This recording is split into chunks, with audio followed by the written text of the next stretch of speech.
All right. So as Dan mentioned, today we're going to be talking about contract negotiations, kind of some of those pain points that we see, how to get through them. And so we will dive right in. Yep. Just some brief introductions just to piggyback up of Dan's introduction. So I'm Andrew Spillane. I'm a member of Godfrey & Kahn's Banking and Financial Institutions team. And the focus of our group's practice is on representing depository institutions, including some of the largest banks that are headquartered in the Midwest, as well as smaller family-owned, privately held, and rural community banks, as well as trust companies, mortgage lenders, auto finance and equipment finance companies, and other specialty lenders. And specific for the attendees of a presentation like this and a conference like this, we've been leveraging our decades of experience working in the banking industry to advising different participants in the fintech space. So I've worked with a number of venture capital firms that have taken equity positions in fintech startups.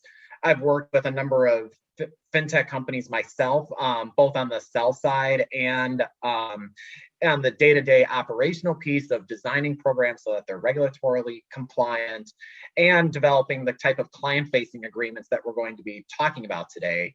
And just, given our, longstanding client base of banks, working with depository institutions as they're navigating how to get involved in the digital space in this industry. So while Andrew sits on our banking team, I sit on our data security and privacy team. So my area involves both working with startups and software vendors on developing contracts, working with them to negotiate those contracts with customers. And then additionally, I also do privacy and cybersecurity compliance across industries, including in the financial services space. And finally, I also do data breach response. So handling ransomware incidents or security incidents, again, across industries, both in the financial services space and in others. So we've got a lot of ground to cover today, so we'll dive right in. And I'll tell you that a few years ago, both in terms of seeing industry white papers and publications like the American Banker, and in discussions that I've seen on the conference circuit like this, and among people who work in banking and consumer finance, the fintech was always approached from the perspective of whether it was beneficial for incumbents in the industry to partner with upstarts in the fintech space.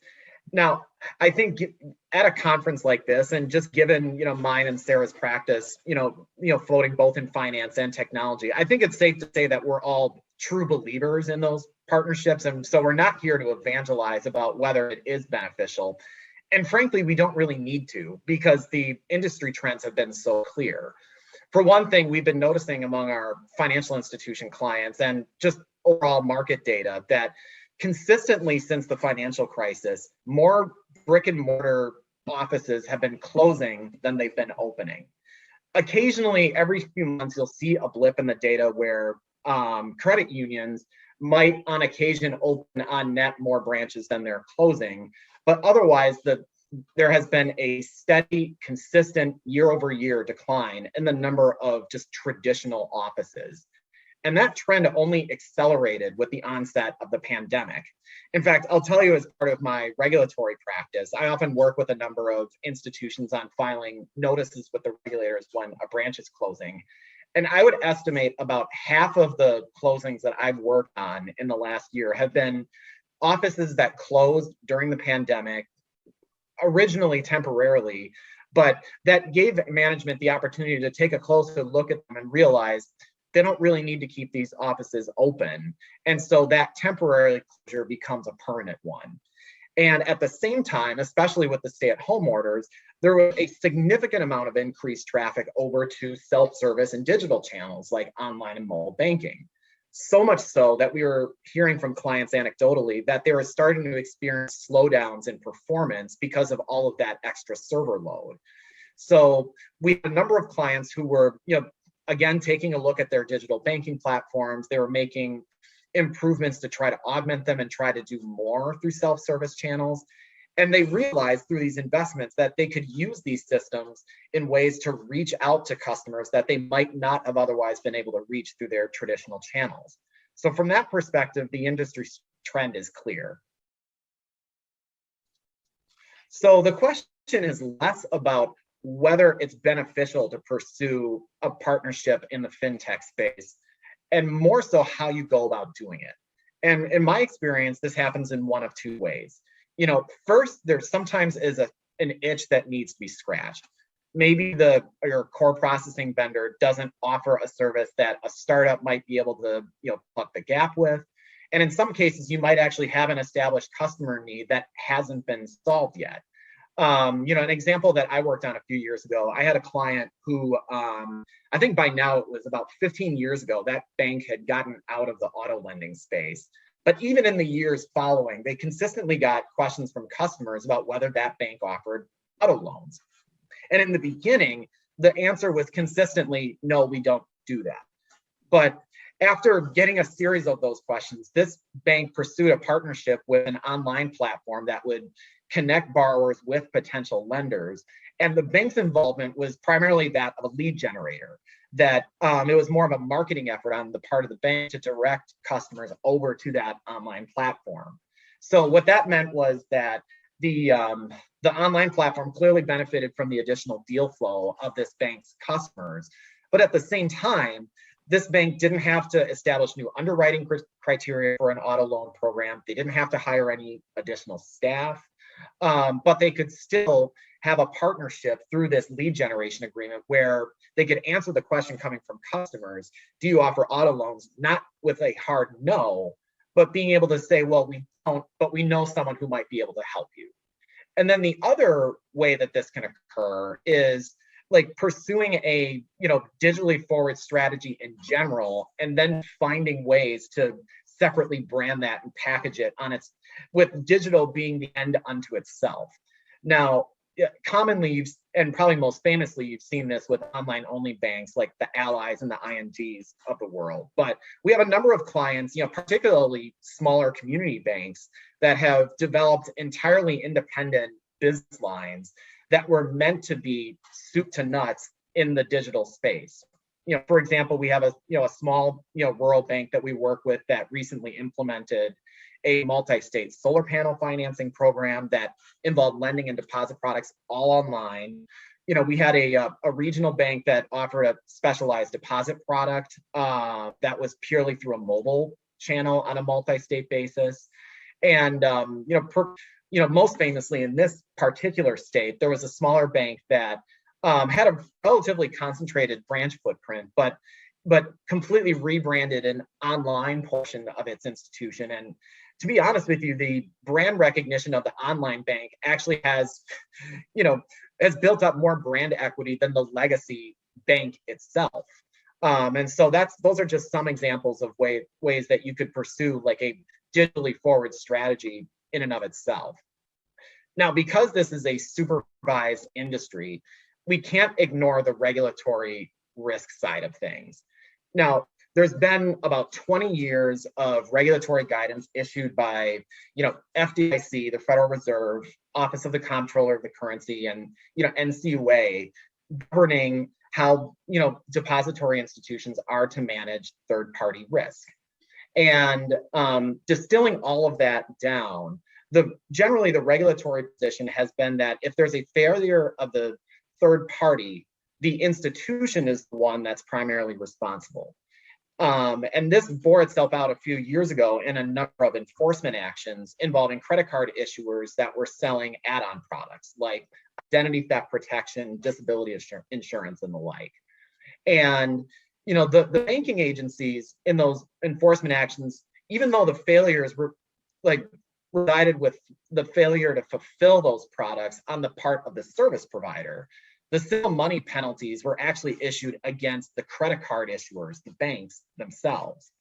So, with that in mind, banks have developed some highly prescriptive vendor management programs that cover the entire life cycle of the contract relationship, from upfront due diligence to the specific contract provisions that need to be included through performance monitoring after you sign the agreement. So from the vendor perspective here, there is a lot of opportunity for fintech providers to pursue related to partnering with financial institutions. First of all, you can access that good customer base that a financial institution already has built up. But there's also some regulatory advantages to partnering with a financial institution, where the financial institution may have already done some of the good legwork on the regulatory piece that you can take advantage of. For example, state licensing or even rate exportation, where you can potentially offer a better rate across states if you partner with a financial institution. Also, you get to sometimes leverage that institutional brand power that Andy was talking about, where if you're a new company, you might be able to partner with an established financial institution and use that as good PR and marketing for yourself. The hard part for fintech providers is that you do have to deal with those regulations that Andy mentioned and make sure that you can stand up to those requirements that your customers require. And so sometimes that can be a little difficult if you're a brand new company or you're a startup. So the format of the presentation today, we're going to cover the 5 most common roadblocks we see to getting to yes, to signing that contract. And so we're going to go through these kind of topic by topic. We're going to first discuss, the motivation behind why we picked that particular topic, where we see the pain points. Then we'll move into the actual points that each side would want to have in the contract, the financial institution versus the fintech provider. I will cover the fintech provider, and Andy will be speaking on the financial institution side. And finally, we'll end each point with kind of where we see good middle market terms that both parties generally can live with. So for our first topic, really, we're talking about performance expectations. In the contract, is it clear what each party is bringing to the table? The fintech provider is going to be providing a service or technology that includes X, Y, and Z, and the financial institution is going to be, covering compliance or bringing other things to the table laid out in ABC. And setting the performance expectations is critical, because if both of the parties aren't on the same page from the beginning, it can spell disaster for once you try to move into any kind of implementation or customization phase. That's where a lot of times we see either contracts being terminated early or even litigation, because the parties just did not have a good understanding of what the other party was bringing to the table, and expectations were just not set appropriately. So that is going to be our first topic that we're starting with. And just to emphasize Sarah's points on the importance of really making sure that there's a meeting of the minds of what both parties can expect out of the agreement. I've had, unfortunately, conversations with clients where usually the first question is, what are you looking to get out of this agreement?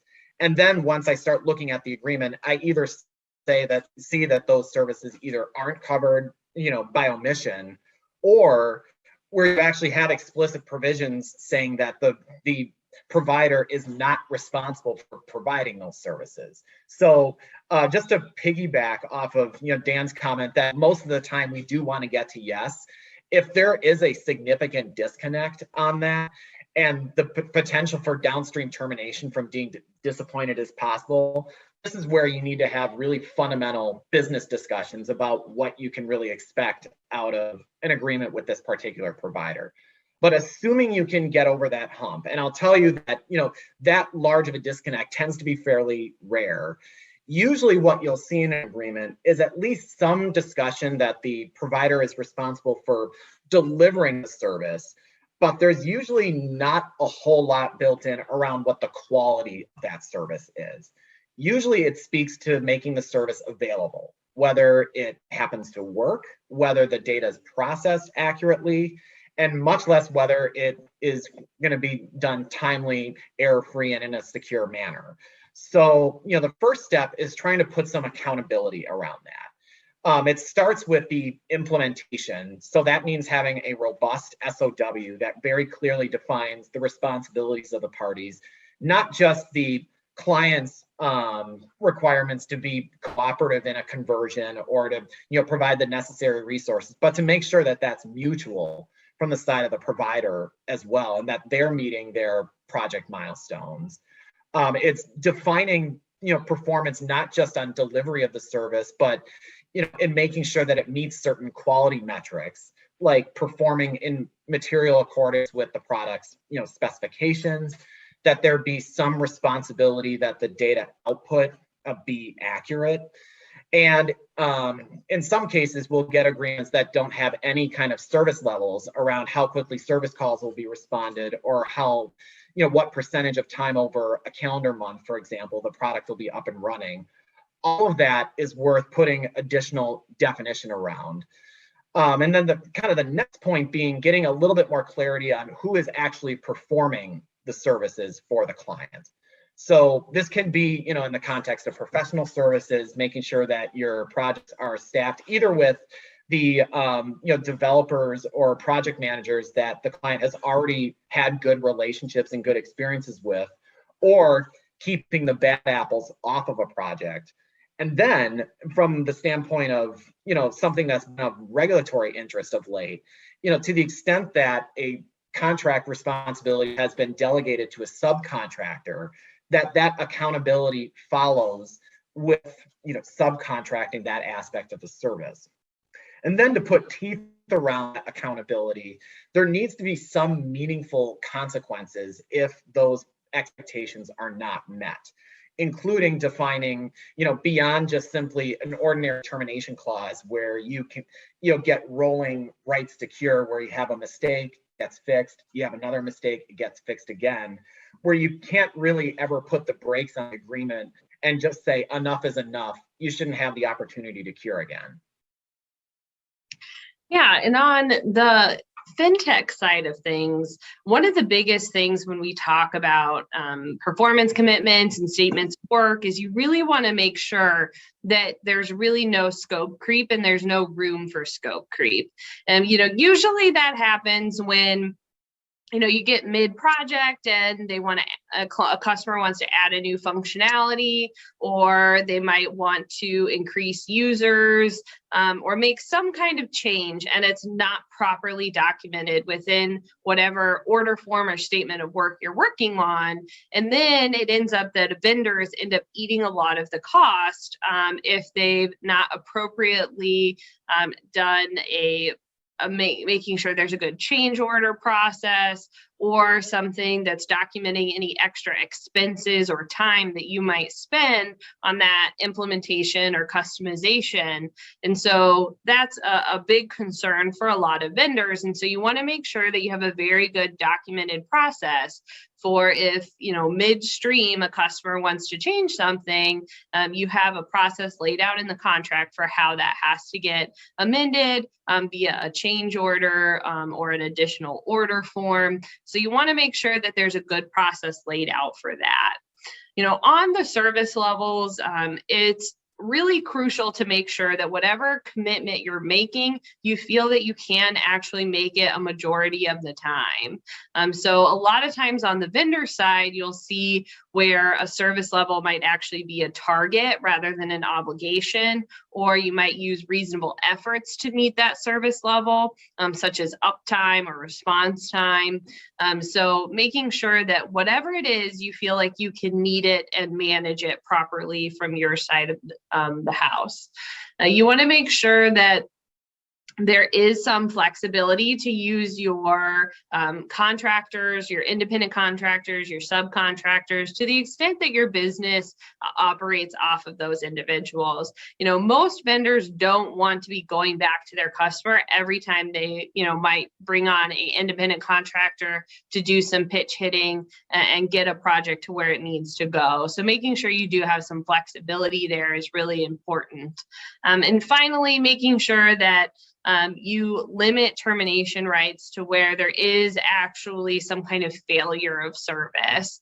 A lot of customers nowadays are pushing for termination for convenience, where they can kind of walk away from the contract anytime. And that's something that is very difficult for software vendors and tech providers to do when they want to make sure that they have good revenue recognition on a contract. Yeah, and I think the potential, for pushing on the procurement side for additional accountability around performance expectations, sometimes temptation to go a little bit too far and be too prescriptive. And generally, my approach has been that you really focus on the bigger picture issues, like where there is the potential risk, for example, with regulatory compliance, to make sure that something isn't being missed when that responsibility is being shared between the institution and the vendor, and really kind of addressing performance not in the specific details of how the product works, but more so on high level issues like making sure the product at least performs in the way that it's designed, looking to specifications or documentation that the vendor has been prepared as at least some standard metric for measuring that. In terms of service levels, I've seen what Sarah has described, where they look more like targets that fulfill more of a diligence function. I think the regulatory expectation often is that you at least have the service level so you can document what the expectation could be. Where I tend to get a little bit more leery on SLAs is when you start to see percentages that are below 95%. The difference between 95 and 99% doesn't sound like a lot, but when you start measuring it across a month, that could literally mean days of non-performance. So, usually we like to see at least 95% as the bare minimum, then like to see, 99% or above. And more often than not, most vendors are able to, meet those, as long as their third-party hosting providers are likewise able to meet those. The subcontracting piece, generally where I, see this land, and like Sarah mentioned, it becomes operationally painful every time, an aspect of a service is subcontracted, or if the vendor is engaging its own providers, to have to then disclose that to a certain subset of its customers. Most vendor agreements will eventually land with the bare minimum being that the vendor is at least primarily responsible for the acts and omissions of its subcontractors. That at least, keeps the accountability piece in play. If there's willingness to provide notice of a subcontracting relationship, that will help document the vendor file. But really the most critical piece, and the piece where most vendors will agree to this, is at least having some responsibility for their subcontractors. And because of the revenue recognition issues, we tend to save our negotiating firepower for areas where we see clients experience the most pain points. And that's when something can't get out of user acceptance testing. If there have been particularly bad SLA failures, like where it goes beyond just simply a few misses and it becomes more of a business continuity issue, there still generally is resistance from vendors to this from the revenue recognition standpoint, but we've had success in the past of at least getting some assurance around some of these. And so these particular issues are usually the ones that are worth asking for, and you're more likely to get success on if you're on the procurement side. So moving into our second topic, we're going to be covering confidentiality and information security. So From a financial institution perspective, this has become more and more of a space that institutions focus on. And that's largely because in the last decade, there's been a movement from kind of checking the box to make sure you have a basic confidentiality provision in the contract to actually performing some significant diligence and your regulators expecting that you would do so. This has come from a lot of increased activity and increased news coverage of a lot of those big data breaches involving credit cards and financial institutions. Even credit reporting agencies. For example, the banking agencies released a very prescriptive cybersecurity assessment tool in 2015 that later became required of some institutions to have to go through that process. So we're just seeing more and more focus on the cybersecurity area and confidentiality. And that's also because financial institutions are always going to be a big target for hackers because they have a lot of valuable information. And, those incidents are very costly to financial institutions. So they want to make sure that if they are going to be bearing the cost of that they can, and a vendor has caused it, that they can fully recover. From the fintech vendor perspective, you also want to make sure that your information is secure. And usually that is going to come in the form of your proprietary information. So your secret sauce, your source code, whatever it is that makes your company an actually valuable partner, you want to make sure that the financial institution is actually protecting that information as well. So, starting from square one, once you actually get down to negotiating the agreement, on the financial institution side, it has happened. And again, this goes back to the comment of most of the time you want to get to yes, sometimes the answer has to be no. I have had, unfortunately, some experiences with vendors that were supposed to handle, in some cases, large volumes of customer data. And we end up finding out in the agreement either a disclaimer of responsibility for any kind of data security or privacy compliance, or as part of diligence, despite having customers that might be financial institutions, pleading ignorance on what that really entails. So usually the first most preliminary step is making sure that the vendor understands that if there's sensitive information being shared, there are regulatory treatment issues. Now, in the financial space, Gramm-Leach-Bliley's privacy protections have been a reality for 20 years. So most vendors who regularly deal with financial institutions are well aware of the requirements of GLBA. So usually that part of the education process is not necessary. What I've increasingly seen is agreements where there isn't necessarily an appreciation of some of the state privacy law that's been coming out, like California's CCPA and some of the other states that have been popping up of late, like Colorado and Virginia. So there, sometimes you have to spend a little bit of time educating them on the restrictions on the so-called like sale or sharing of information under CCPA. But more often than not, when negotiating confidentiality provisions, it's about putting meat on the bones than anything else. And the first step is making sure there actually is a requirement to protect customer data. That sounds very basic, but I've seen a large number of agreements from the fintech vendor side where the obligation is to have an information security program designed to protect information.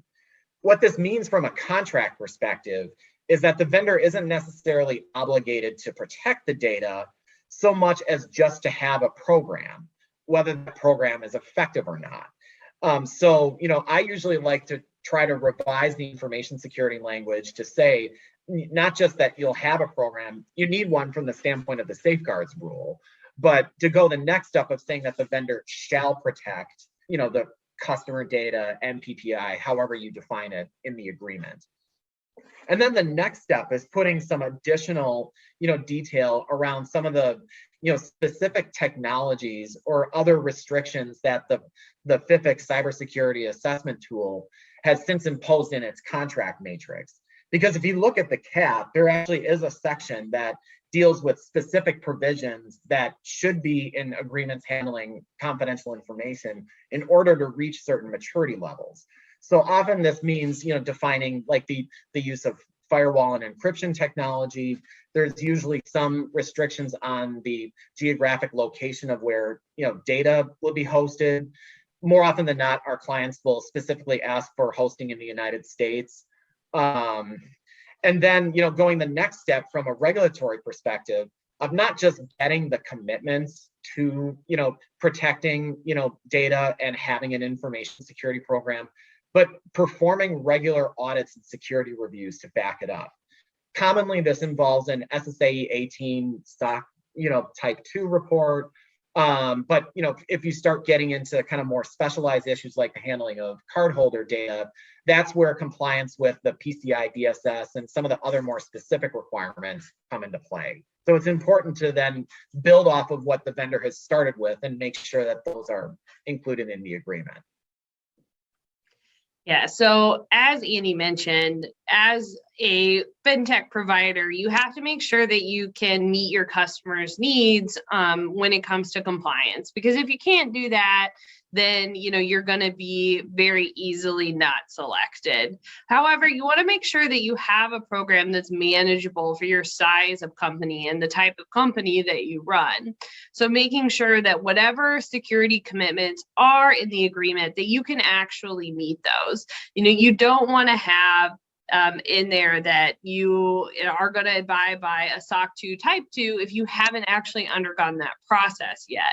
That can be a big issue within the contract itself, but also if you're not living up to those contractual obligations around security, you can also create some issues if your company ever goes through a diligence process related to any kind of merger or investment or it being sold. So you want to make sure that you can meet whatever security requirements that you're putting into the contract and that it is manageable for you. Additionally, you want to make sure that the compliance piece of this is appropriately allocated. Sometimes I see where a vendor isn't actually pulling any data onto their systems. It's primarily living in their customer systems, but yet, there's a ton of security measures pushed onto the vendor where it's not necessarily appropriate given where the data is living and the sensitive customer data is being stored. So to the extent that you're not housing that in your environment, you want to make sure that the institution is responsible for what's on their side of the house and you're responsible for what's on your side. Part of that is making sure that you don't put forward-looking security goals into your contracts. If you're working towards a SOC 2 Type 2 or a FedRAMP certification, I sometimes see where you'll already agree to it before you've gotten there. Instead, I would recommend saying, okay, well, we're going to in next year reevaluate that and see if we can add it on to a new order form, or we'll in a year the parties will agree to come back and discuss it. So making sure you're not going too far ahead of yourself. And finally, you want to make sure that if you are using a third-party hosting provider, that you are going to be giving the same obligation to your customer that you are getting from your provider. So if you use AWS or Google as your third-party hosting provider, and they will only give you their summaries of their SOC 2 Type 2 audit, then you want to make sure that you're only obligating yourself to provide summaries of the SOC 2 Type 2 rather than the full report.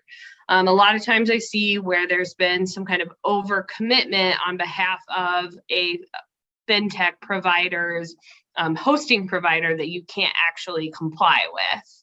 And to the extent you are agreeing to any audits for your customers, making sure there's appropriate limits around that. Usually I start with, we're only going to do a documentation audit rather than an on-site audit.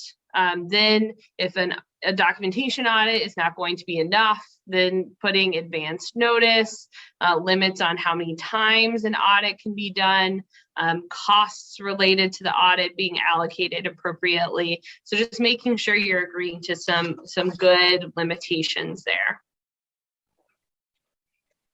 So one particular thing that has, I think become more prevalent in the last couple of years has been some additional language around data breaches, given the high volume of, breaches that have both been publicized and that, particularly Sarah has seen in the privacy aspect of her practice. I think from a regulatory perspective, there has been an expectation in the interagency guidance that institutions get some cooperation from their third-party service providers in terms of notification and then remediation if a breach occurs on the service provider side. So when negotiating these provisions, I've started to see more vendors start to include their own data breach related language that they've gotten comfortable with from an operational perspective. To the extent that there isn't any and it has to be created from whole cloth, there's usually just a few critical issues that have to be addressed. One is making sure that you're adequately defining really what a breach is, because that will trigger, whether the response program comes into play.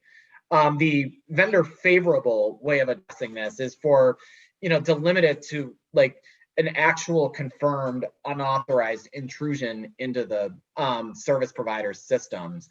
Whereas if you're on the procurement side, you generally want to push that to be a little bit broader to include, not just something that was a malicious attack, but other kind of unintentional releases of information, or where there's been a failure of information security protocols that you could expect could have significantly impacted the data. Often the fight is whether, you've actually confirmed that a breach has occurred. And our privacy team has done tabletop exercises with clients where we've, walked through scenarios and slowly turn the screws on clients before they say, yes, a data breach has actually occurred. So it's critical to have definition around what that means. And then secondly, that you have some level of cooperation, when a breach is identified or reasonably suspected. Usually this is spelled out in terms of, cooperating with the investigation, providing information that might be necessary for the institution to make its regulatory notifications. And then, going the next step, if the institution suffers loss because of a failure by the service provider, that there be some reimbursement for those costs, like notifications, any kind of fines that come from the card associations or, government penalties, and any of, engaging, in some cases we see negotiation of engaging a PR firm to manage the process. And if the fault really didn't, fall with the service provider, many institutions will try to put some accountability around reimbursement for that. And then ultimately, this isn't a program that really should just sit on the shelf until, an actual incident happens. There's also, a regulatory expectation, and it's in the regulatory guidance about having some type of incident response program that is regularly tested. And in some cases, giving the institution the opportunity to participate, in those, tests, so that they know how the process will look if the real thing does in fact occur. So, like I mentioned earlier, if, most vendors and fintechs that work in the financial space primarily have awareness of GLBA. And so, usually you tend to be trimming more around the edges in terms of how you can improve the confidentiality information security language. And it's not a more fundamental discussion than that. I have noticed a number of institutions have started putting together their own information security addenda where they have their own set of requirements that they give every vendor as a matter of policy. I'm here to tell you that, unless the institution has a high degree of leverage with their vendor, or the vendor is not paying very close attention to what they're signing, these tend not to get a whole lot of traction. But there still is value to at least putting on paper sample provisions of what to look out for when looking at a fintech vendor's agreement. And ultimately, as long as you can focus the language around things that really are just good cybersecurity hygiene, if you're working with a reputable vendor, they're generally going to be open to those changes. Where you're more likely to get significant pushback is where there are changes in liability, particularly in my experience when there's the requirement of some type of reimbursement for a data breach, or to preview our discussion later, where there's potential changes to the limits on liability. So our third topic is intellectual property. And, where parties land on this really depends on what is the ultimate goal of the partnership. If you have a smaller institution that's really looking just to outsource or add an additional functionality for customers, they might not be interested in actually owning any of the fintech source code or services that come out. But you might have a larger institution that's really looking at doing some joint development, and they might look at the fintech project as part of a revenue piece where they see where they could profit, not only off of just serving their customers better, but also on perhaps getting a competitive advantage, or also leveraging some of that sale of software itself. Usually we don't see that with smaller institutions, but the bigger you go, the more likely you are to potentially run into that. So you just want to make sure that both parties have a clear understanding of how the intellectual property is working, given the underlying technology, and making sure that as a provider that your intellectual property is protected is very important. So when it comes to negotiating these for financial institutions, like Sarah mentioned, usually the bigger you go and the more you start to see customization, the more this starts to become a more significant issue beyond the liability component, in terms of infringement risk, which I'll discuss in a second. But usually the most critical piece, regardless of, some of the, other requests about, the maintaining a competitive advantage with a unique product, there's at least a baseline expectation that if you have ideas or know-how that you've contributed as a client to the project, that you continue to be able to use them. In fact, I had a client a few years ago that had worked with one of its longstanding, core processing providers, had jointly developed a program with that vendor, and that vendor went and got a patent on that service and included language in their agreement that maintained ownership even of the underlying ideas. Once that agreement terminated, that vendor was very clear that despite the fact that the client originated the idea, they were not permitted to use that on a go-forward basis. So I like to make sure that we include some clarity around this in the agreement, particularly, from an IP perspective. Federal intellectual property does not generally in and of itself protect ideas. Copyright protects works of authorship. So in other words, once your fingers hit the keyboard and start coding, or when pen hits paper. And in the case of patents, we're talking about inventions that have actually been reduced to practice. But that doesn't stop the agreement necessarily from saying that there is additional protection around ideas, know-how, and feedback. So it's important to make sure that the agreement is written in a way so that the client still can continue to use that. The other issue is, especially as you're dealing with more complex institutions, is making sure that affiliates have the ability to access and use the IP. In most agreements where you're just dealing with a single financial institution without any affiliates that are using the service, most agreements will work for that, because the restrictions on use tend to be limited to that one institution and the specific seats, if it's a seat license that institution is getting. And usually there will be restrictions about not providing the service in a timeshare or service bureau, or otherwise distributing the service to others. But some institutions will have their organization set up so that the mothership depository institution is the one that handles the IT infrastructure, and they might have specialty business lines residing in subsidiaries like mortgage lending, equipment finance, and the like. So if you have an institution that's set up with different affiliates that are going to use the service, that really needs to be spelled out in the agreement. Otherwise, it could be a breach of the restrictions on use. There also tend to see, particularly in software licensing and SaaS agreements, some restrictions where the vendor has significant leeway to boot the client off of the system if they believe that there are risks posed by that continued use.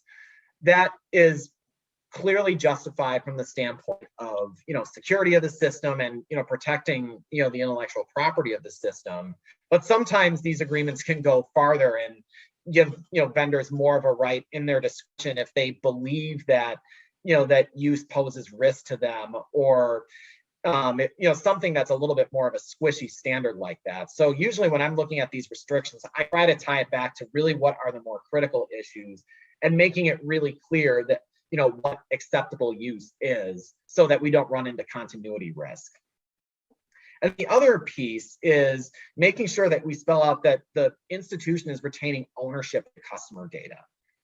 This has gotten more critical as more vendors are discovering that they have a treasure trove of information that they've collected as part of the relationship, and trying to find ways that they could potentially monetize that.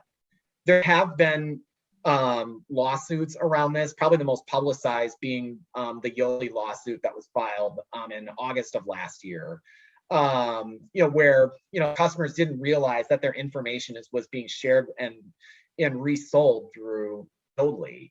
So, and the other way that this can play out is when you come time for deconversion, some vendors will actually use withholding of customer data as leverage for the deconverting client to pay more in fees to accomplish the deconversion. So maintaining ownership of customer data is critical to protecting you from both of those scenarios. And then ultimately, as a user, there's the potential for outsized infringement risk. The last number I saw was that on average, the average patent case costs about $3 million to litigate. So that is a very large number, often much more than what the client is paying to the fintech provider. And so it's become more market practice to see indemnification provisions around infringement, and making sure that that covers both what happens if the product is infringing, is there a replacement to it, and if there is the potential for damage risk, that those damages are covered by the indemnification provision. Now, on the fintech side, the concerns really are around appropriately licensing or giving your customer a right to use your software or your hosted environment, whatever your technology may be. So you want to make sure that if you really want to maintain the ownership, that your customers can't take your underlying technology and create a derivative work that they then own. You want to make sure there's appropriate use restrictions, as Andy mentioned. They're not going to be sharing information with your competitors or doing benchmarking without your permission. You want to make sure that if there is a significant security or intellectual property concern, that you can suspend access of specific users, and making sure that you do, to the extent you want to, use customer data to improve your product, especially usage statistics, that you can do so. You want to make sure that you can see how your customers are using your product, and then take that and internalize that data and make sure to improve your products and your offerings. And finally, you want to make sure that if there is any kind of intellectual property claim, that you're really directing the usage of that, or the settlement of that, okay, here's the claim, here's where we're taking it, here are the remedies that we're going to offer to our customers if there is any kind of intellectual property claims, and really spelling that out in the contract. Yeah, and which, by the way, I see that we are about 5 minutes out from the bottom of the hour, so we'll try to move this along. But just to sum up on the IP side of things, generally, it's perfectly legitimate for a fintech to be protective of its IP. I mean, it really is their livelihood. So usually, getting wholesale changes to restrictions on use generally are a non-starter. But usually where I have gotten some comfort in protecting that main concern of the institution of being able to protect, be able to use its own ideas and feedback. Generally, I've been able to offer, fintech vendors has been, and what we've gotten fintech vendors to agree to is, we'll license the feedback that we provide you so that you too can continue to use it after the termination of the relationship. But we still at least can retain that for ourselves so that we can continue to use it. I'm also noticing that because IP indemnification is becoming more common to see in the first turn of agreements, so this is becoming a provision that's less likely to be, negotiated. But it really tends to be more of a gap filling exercise of, checking on, making sure that indemnification, like damages are covered, and that you have a clear process that if the product can't be fixed in a way that it's not infringing and maintains its functionality, that there be an off ramp to terminate the agreement if something like that occurs. So our fourth area is legal risk, and this is going to be your limitation on liability and your indemnification. This is where if you hire attorneys to work through your contract process, you're probably going to see a lot of their time being spent. And this is really all about risk allocation, risk tolerance, and your insurance coverage, which I'll talk a little bit more about. Yeah, so I think the key point here is that sometimes what I've noticed in negotiating limitations of liability is that it tends to be there's a temptation for it to be a relatively kind of zero-sum game, this for that type of approach where you fixate on the amount of the limit, like say 3 or 12 months of fees, and say let's try to increase it to 36, or no, let's meet in the middle at 18. I've always found it a lot more valuable, and I've tried to counsel my clients to try to put like real meaning behind those numbers. So using data breach liability, for example, what I often do with my clients is to say, we'll take the average per record cost of a breach, which currently is about $250, $300, and multiply that by the number of customers that can be affected, compare that to the amount of fees that are being paid to the vendor, and see how much of that exposure, what the delta is between those two numbers, to see how much exposure the institution really has. And so that gives you a lot more intelligence when negotiating these, rather than, just simply throwing numbers out there. But ultimately, usually the goal is to try to get that as close to, the fintech vendor, bearing losses that it is at fault for, beyond just simply ordinary business risk.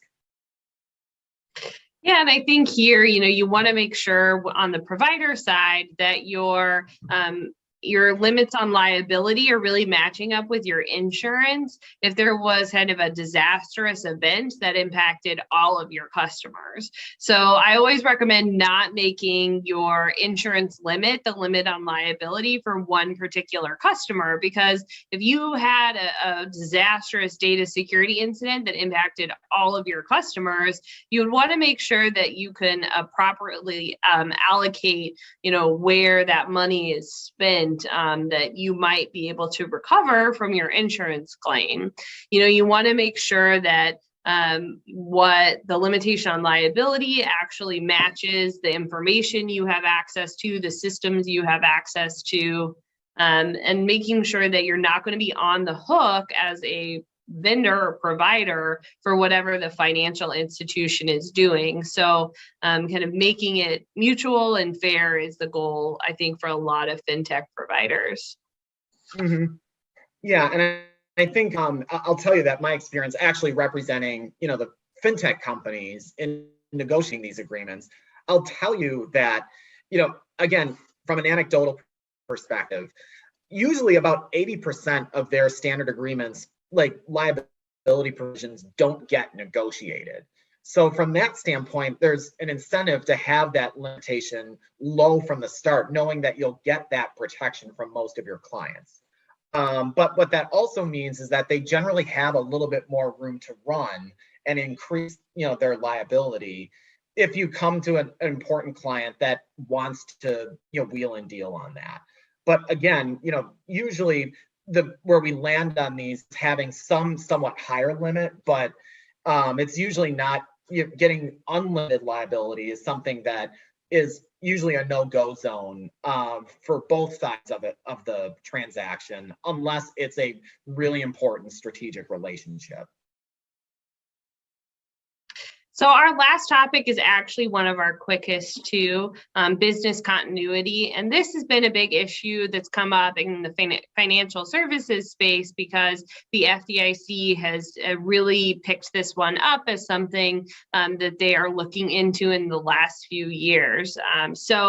Having good disaster recovery, business continuity, this is going to be your backup process and your RTOs and your RPOs. Mm-hmm. Yeah, and I think, kind of the point here on the financial institution side is that usually when you see force majeure clauses or, clauses that are discussing, having a DR or BCP plan, that usually, we're used to seeing the litany of events that seem to stand in for Armageddon happening, right? So that would be things like, civil unrest, insurrection, earthquakes, all these, kind of natural disasters.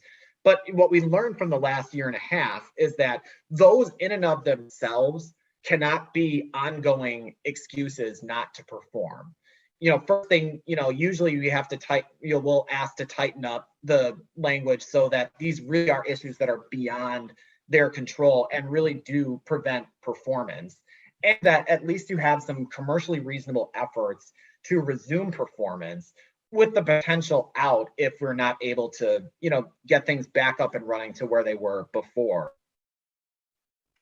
Yeah, and I think on the vendor side, you just want to make sure that you're, first of all, having uniformity across your customers for what your obligations are to the extent that you can for getting back up and running after a major event. If you have one data center go down, you want to be able to get over to your new data center and get recovered without violating any contracts. And you want to make sure that you really do appropriately disclaim when you're not responsible for something, such as, your internet provider having a DDoS attack or a regional power outage, kind of those big things that might impact some service levels. And trying to limit if there is an outage and you are a hosted provider, maybe limiting the remedy to service credits over an actual termination, right? Yeah, so I think even though these tend to be a little bit less controversial than other provisions of the agreement, particularly the limitations of liability, I think, the pandemic has taught us that there can be real meaning and real impact to these provisions. And so, even though, we tend not to see very much in the way of specifics, you have some institutions that will actually establish specific RTOs, RPOs, and MTDs by agreement. But generally, it's more, those details get picked up in the diligence stage and it's more getting at least some baseline commitment that you have a BCP in place, and that are regularly testing it and making sure that it functions properly. And, ultimately, especially kind of, we're all in some sense survivors of the pandemic. So we, if you're a fintech, you can show that you were able to maintain business resiliency even after, what was, and to some degree still is an ongoing force majeure event. So that can be a selling point with, potential client institutions, and, being able to fulfill that diligence side of things, I think could go a long way to getting comfort from a potential client institution. So I know we ran a few minutes over, and of course, if we don't have time for questions, Andy and I are always happy to answer those through email as well. But Dan, I'll pause and see what you have to say. All right, awesome. Well, I really like your last point about organizations working through pandemics and having that be a selling point, considering the fact that I've been trying to host the US FinTech Symposium for at least the last year and a half. So I'm going to run with that as a net positive. So thank you for that perspective. There hasn't been any Q&A submitted yet, but I have one if you don't mind me asking. And then if anyone else has any questions, feel free to type it in. But, we've been focusing on the positive and how to get to yes. And I know this is going to be a wide, ranging question, if you will, but if maybe, can you share maybe one or two red flags that are a priority for either of you to where you should definitely or most likely consider no as the option for the contract? Yeah, I suppose I can start. I think, when I've, worked with client institutions, it really does go back to the expectations of what performance you're going to get out of the contract. I had one actually just about a month ago where, my client had given me, pie in the sky might be a little bit too dramatic, but, they had some very clear aspirations for what they hope to get from, in this case, it was a telecom agreement, and how that was going to make some, inefficiencies with their call center and integrate with their CRM.